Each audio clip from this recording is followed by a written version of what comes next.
അഹമ്മദാബാദ് വിമാന ദുരന്തത്തിന് പിന്നാലെ വിമാനത്തിൽ യാത്ര ചെയ്യുന്നവർ 11A സീറ്റ് ബുക്ക് ചെയ്യാൻ കൂടുതൽ താൽപര്യം കാണിക്കുന്നതായി യുഎഇയിലെ ട്രാവൽ ഏജന്റുമാർ. എമർജൻസി എക്സിറ്റിന് സമീപമുള്ള സീറ്റാണ് 11A. വിമാന ദുരന്തത്തിൽ നിന്ന് രക്ഷപ്പെട്ട ഒരേയൊരു യാത്രക്കാരനായ വിശ്വാസ് കുമാർ രമേശ് ഇരുന്നത് 11A സീറ്റിലായിരുന്നു. വിശ്വാസ് കുമാർ അത്ഭുതകരമായി രക്ഷപ്പെട്ടതിനാൽ 11A സീറ്റ് ലക്കി സീറ്റായാണ് പല യാത്രക്കാരും ഇപ്പോൾ കരുതുന്നത് എന്ന് ട്രാവൽ ഏജന്റുമാരെ ഉദ്ധരിച്ചുള്ള ഖലീജ് ടൈംസിന്റെ റിപ്പോർട്ടിൽ പറയുന്നു. യുഎഇയിൽ നിന്നും ഇന്ത്യയിലേക്കുള്ള യാത്രക്കാരിൽ ചിലർ ഇതോടെ 11A സീറ്റ് ബുക്ക് ചെയ്യാൻ താൽപര്യം കാണിക്കുന്നുണ്ട്. 11A സീറ്റ് തന്നെ ലഭിക്കാനായി അധിക തുക നൽകാനും തയ്യാറാകുന്ന യാത്രക്കാരുണ്ട് എന്ന് ട്രാവൽ ഏജന്റുമാർ പറയുന്നുണ്ട്. സാധാരണയായി വിമാന കമ്പനികൾ സുരക്ഷാ മാനദണ്ഡങ്ങൾ അനുസരിച്ച് 11A സീറ്റ് കുട്ടികൾ, ഗർഭിണികളായ സ്ത്രീകൾ, പ്രായമായ യാത്രക്കാർ എന്നിവർക്ക് നൽകാറില്ല എന്നാണ് ചില ട്രാവൽ ഏജന്റുമാർ വ്യക്തമാക്കുന്നത്. അതേസമയം 11A സീറ്റിന് പ്രത്യേകിച്ച് വലിയ പ്രത്യേകതകൾ ഒന്നുമില്ലെന്ന് വ്യോമയാന വിദഗ്ധൻ ക്യാപ്റ്റൻ ദിലീപ് ജെ ഡെസ്മണ്ട് പറയുന്നു. പ്രൈം വിറ്റ്നസിന് കഴിഞ്ഞ ദിവസം നൽകിയ അഭിമുഖത്തിൽ അദ്ദേഹം ഇക്കാര്യം എടുത്തു പറഞ്ഞിരുന്നു. ഈ വിശ്വാസിന്റെ രക്ഷപ്പെടലോടുകൂടി 11A സീറ്റിനെ സംബന്ധിച്ചും കുറെ ചർച്ചകൾ നടന്നിരുന്നു. അപ്പോൾ ഒരു കാര്യം ചോദിക്കാനുള്ളത്, ഈ 11A സീറ്റിന് പ്രത്യേകിച്ച് എന്തെങ്കിലും പ്രത്യേകതയുണ്ടോ? ഞാൻ നേരത്തെ പറഞ്ഞതുപോലെ ആ സീറ്റ് രണ്ടാമത്തെ ഡോറിൻ്റെ ബാക്കിലായിട്ട് വരും. ഓക്കെ, എയർക്രാഫ്റ്റ് എപ്പോഴും ഡിവൈഡ് ചെയ്യുന്നത് ബിസിനസ് ക്ലാസ് അല്ലെങ്കിൽ ഫസ്റ്റ് ക്ലാസ് സീറ്റ്സ്, അത് കഴിഞ്ഞാൽ ഫസ്റ്റ് ക്ലാസ് ഉണ്ടെങ്കിൽ ഫസ്റ്റ് ക്ലാസ്, പിന്നെ ബിസിനസ് ക്ലാസ്, അതിൻ്റെ പുറകിലാണ് എക്കണോമി സീറ്റിംഗ് വരുന്നത്. അപ്പോൾ ഈ ഒരു എയർക്രാഫ്റ്റിൻ്റെ കോൺഫിഗറേഷൻ എന്ന് വെച്ചാൽ ബിസിനസ് ക്ലാസ് ഫ്രണ്ടിലും അതിൻ്റെ പുറകിൽ എക്കണോമിയും. ഈ എക്കണോമിയുടെ ഫസ്റ്റ് സീറ്റിലാണ് അദ്ദേഹം ഇരുന്നത്. അപ്പോൾ ഈ രണ്ടാമത്തെ ഡോറ് തെറിച്ച് ഇമ്പാക്റ്റ് കാരണം, എയർക്രാഫ്റ്റ് ക്രാഷ് ലാൻഡ് ചെയ്തതിൻ്റെ ഇമ്പാക്റ്റ് കാരണം തെറിച്ച് പോയിട്ടുണ്ടാകണം. അപ്പോൾ ആ വഴി അദ്ദേഹത്തിന് പെട്ടെന്ന് രക്ഷപ്പെടാനുള്ള ചാൻസ് കിട്ടി. 1998 ഡിസംബർ 11 തായ് എയർവേസിന്റെ TG-261 വിമാനം അപകടത്തിൽപ്പെട്ടപ്പോൾ ജെയിംസ് റുവാങ്സാക് ലോയ് ചുസാക് എന്നൊരു നടനും ഗായകനുമായ വ്യക്തി രക്ഷപ്പെട്ടിരുന്നു. സാറ, ഇതുവരെ പറഞ്ഞ കാര്യങ്ങളെല്ലാം കൂടി വിലയിരുത്തുമ്പോൾ വിശ്വാസ് കുമാറിന്റെ ഇപ്പോഴത്തെ രക്ഷപ്പെടലിലും മറ്റ് ദുരൂഹതകൾ സംശയിക്കേണ്ട എന്ന് തന്നെയാണ്. ഞാനതൊരിക്കലും ആ രീതിയിൽ കാണുന്നില്ല. ഒരാൾ രക്ഷപ്പെട്ടു, അത് അയാളുടെ നല്ല ദിവസമായിരുന്നു. ഓക്കെ, ഇത്രയും പേരിൽ നിന്നും ഒരാൾ മാത്രം രക്ഷപ്പെട്ടിട്ടുണ്ടെങ്കിൽ അദ്ദേഹത്തിൻ്റെ ലക്കാണത്, അല്ലാതെ അതിനൊരു ദുരൂഹതയും ഉണ്ടെന്ന് എനിക്ക് തോന്നുന്നില്ല. ലോകത്തിന്റെ പല ഭാഗത്തും വിമാന അപകടങ്ങൾ സംഭവിച്ചിട്ടുണ്ട്. ഇന്ത്യയിലും നിരവധി അപകടങ്ങൾ സംഭവിച്ചിട്ടുണ്ട്. ഈ ഇന്ത്യയിലെ അപകടങ്ങൾക്ക് പ്രധാന കാരണം എന്താണ്? ഇന്ത്യയിൽ കൂടുതലും നമ്മൾ കമ്പനീസ്, പിന്നെ ഇപ്പോൾ ഏവിയേഷൻ ഒരു ബൂമിംഗ് ആയിട്ടുള്ളൊരു സ്റ്റേറ്റാണ്. അപ്പോൾ കമ്പനീസിന് കൂടുതലും പ്രോഫിറ്റ് വേണം.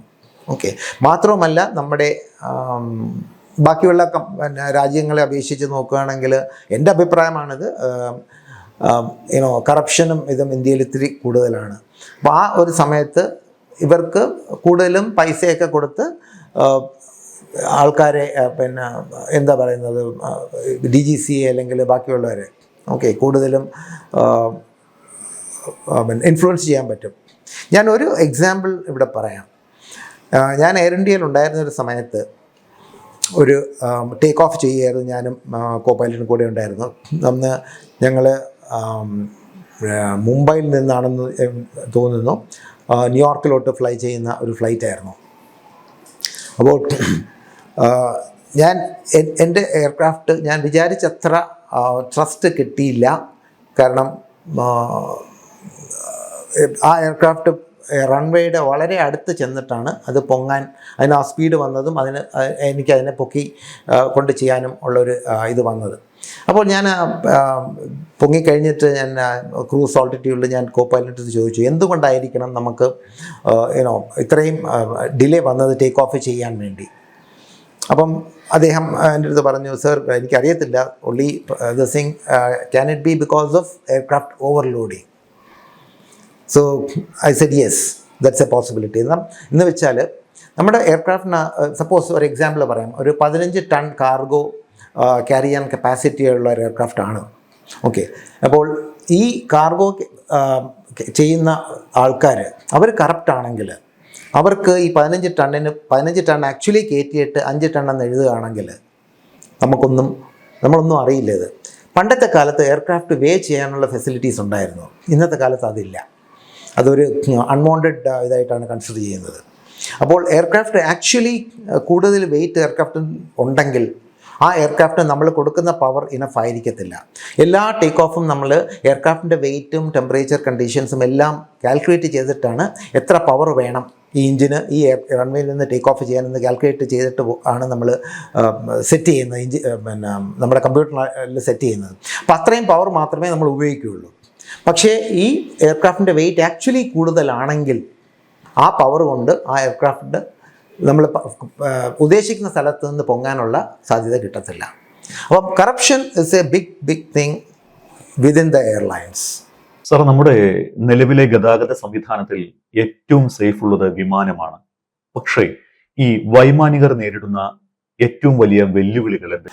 ഒരു മെയിൻ പ്രശ്നം എന്തെന്ന് വെച്ചാൽ ഇന്നത്തെ കാലത്തെല്ലാം പിന്നെ പ്രോഫിറ്റാണ്. അപ്പം ഒരു കമ്പനിക്ക് തീർച്ചയായിട്ടും ഏറ്റവും കൂടുതൽ പ്രോഫിറ്റ് ഉണ്ടാക്കണം, അതാണ് അവരുടെ ഊഹം. അവർ പൈലറ്റ്സിൻ്റെ പോയിൻ്റ് ഓഫ് വ്യൂ നിന്നും സേഫ്റ്റിയുടെ പോയിൻ്റ് ഓഫ് വ്യൂ നിന്നും അധികം മനസ്സിലാക്കാനുള്ള ഒരു ശ്രമം ഉണ്ടെങ്കിൽ പോലും അധികം അവർക്കത് മനസ്സിലാകത്തില്ല. അപ്പം ഈവൻ DGCA നമ്മൾ നോക്കുകയാണെങ്കിൽ അവരും അണ്ടർ പ്രഷറാണ്. കൂടുതലും പ്രൈവറ്റ് കമ്പനീസ് അവരുടെ മേലിൽ ഒരുപാട് പ്രഷർ ഇടും. എങ്ങനെയെങ്കിലും അവർക്ക് അവരുടെ ഒരു ഫ്ലൈറ്റ് ടേക്ക് ഓഫ് ചെയ്തില്ല എന്നുണ്ടെങ്കിൽ അത് അവർക്ക് നഷ്ടമാണ്. അപ്പോൾ ഏത് വിധത്തിലും എങ്ങനെയെങ്കിലും ഫ്ലൈറ്റ് ടേക്ക് ഓഫ് ചെയ്യിപ്പിച്ച് പോകാനേ പ്രൈവറ്റ് കമ്പനീസ് നോക്കുകയുള്ളൂ.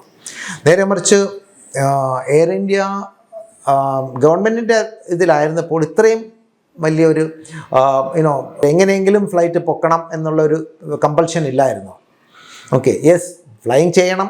അപ്പോൾ എന്തെങ്കിലും പ്രശ്നം ഉണ്ടെങ്കിൽ അത് പിന്നെ റിപ്പയർ ചെയ്തു അല്ലെങ്കിൽ അതിനൊരു സൊല്യൂഷൻ കണ്ടുപിടിച്ചിട്ട് മാത്രമേ ഫ്ലൈറ്റ് പൊങ്ങാവുള്ളൂ എന്നുള്ളൊരു ഡിസിഷൻ എടുക്കാൻ അന്ന് പൈലറ്റ്സുമാർക്കും പിന്നെ മാനേജ്മെൻറ്റിനും കഴിയുമായിരുന്നു. പക്ഷേ ഇന്നത്തെ കാലത്ത് അങ്ങനല്ല. കാരണം കൂടുതലും എല്ലാം പ്രോഫിറ്റ് മോട്ടീവ്സ് ആയതുകൊണ്ട്, പ്രൈവറ്റ് കമ്പനീസ് ആയതുകൊണ്ട് അവർക്ക് എന്ത് വിധത്തിലും ഈ ഫ്ലൈറ്റ് വിടണം. ഇപ്പോൾ പൈലറ്റുമാർ സപ്പോസ് ഒരു പൈലറ്റ് പറയുന്നു ഇല്ല ഈ ഇത് റിപ്പയർ ചെയ്യാതെ ഞാൻ ഫ്ലൈറ്റ് എടുക്കില്ല എന്ന് പറയുകയാണെങ്കിൽ അവർ വേറൊരു പൈലറ്റിനെ കൊണ്ട് എടുപ്പിക്കും. ഈ പൈലറ്റിനെ ഒന്നുകിൽ ഗ്രൗണ്ട് ചെയ്യും അല്ലെങ്കിൽ കമ്പനിയിൽ നിന്ന് പറഞ്ഞു വിടും. അപ്പോൾ അങ്ങനത്തെ ഒരു സാഹചര്യം വരികയാണെങ്കിൽ പൈലറ്റ്സ്മാർക്ക് വേറെ ഇതില്ല, അവർ ഇപ്പോൾ കമ്പനി പറയുന്നത് ചെയ്തേ പറ്റുള്ളൂ.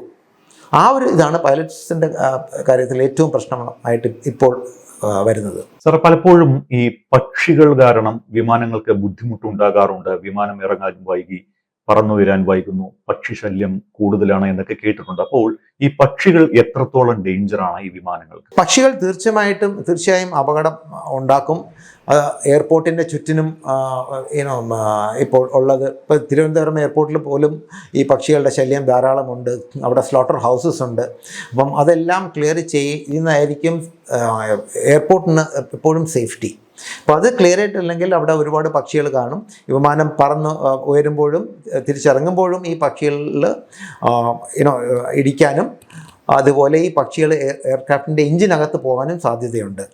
ചെറിയ വിമാനങ്ങളാണെങ്കിൽ എഞ്ചിൻ ഫെയിലിയർ ആകാനുള്ള വളരെ ചാൻസ് ഉണ്ട്. നമുക്കറിയാം 2009 2 എഞ്ചിനും പോയ ഒരു എയർക്രാഫ്റ്റ് അമേരിക്കയിൽ മിസ്റ്റർ സളി ഒരു എയർബസ് 320 വിമാനം പറന്നുയർന്നു. 2 എഞ്ചിനും ബേർഡ് സ്ട്രൈക്ക് കാരണം ഫെയിലായി. പുള്ളി ഹഡ്സൺ റിവറിൽ ആ എയർക്രാഫ്റ്റ് ലാൻഡ് ചെയ്യിപ്പിച്ചു. അപ്പം പക്ഷികൾ തീർച്ചയായിട്ടും ഒരു വലിയ അപകടമാണ്. എന്നാലും 1-2 പക്ഷികളൊക്കെ ആണെങ്കിൽ ഇതുപോലെ ഒരു വലിയ എയർക്രാഫ്റ്റായ 787 അല്ലെങ്കിൽ 777 അങ്ങനെ എയർക്രാഫ്റ്റ്, ഇതിനൊക്കെ വലിയ ടെർബോഫാൻ എഞ്ചിനാണ്, ബൈപ്പാസ് റേഷ്യോ ഉള്ള വലിയ ടെർബോഫാൻ എഞ്ചിൻസാണ്. അതിനധികം അപകടമൊന്നും സംഭവിക്കില്ലായിരിക്കും. പക്ഷേ ഒരു വലിയ ഫ്ലോക്ക് ഓഫ് ബേർഡ്സ് ഒക്കെ ആണെങ്കിൽ തീർച്ചയായും അത് പ്രശ്നമാണ്.